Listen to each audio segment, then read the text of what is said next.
Hey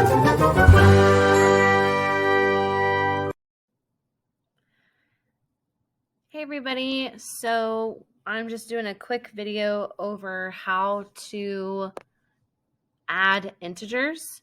So this was one of the first quizzes that we did over adding integers.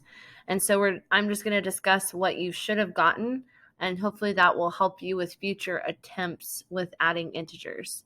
So number one, it says list 3 negative values that are less than -6. So if I were to look on my number line here, that's -6. With negative numbers, the bigger the negative, so moving to the left, the bigger it gets is actually less than.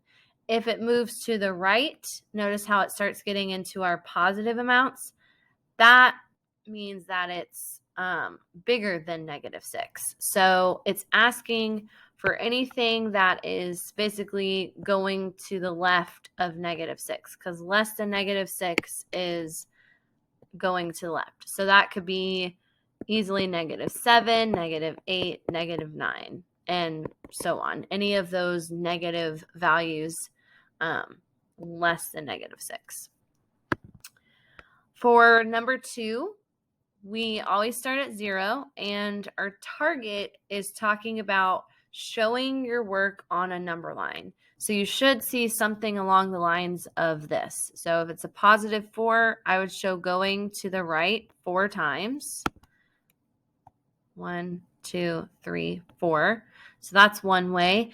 And then -7 is to the left. So I would show 1, 2, 3, 4, 5, 6, 7. And I would plot my final point, which would be -3. And then I would write -3 as my answer. So that's number 2. Number 3 is similar, starting at 0. Okay. -2, move 1, 2 to the left. And then -9 is 1, 2, 3, 4, 5, 6, 7, 8, 9 more to the left, which is -11. So that's showing your work. Just remember that if you have a positive, that's going to the right. If you have a negative, it's going to the left.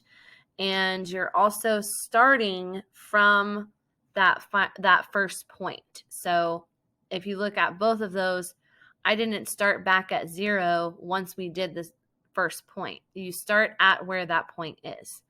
So hopefully that helps you with adding integers.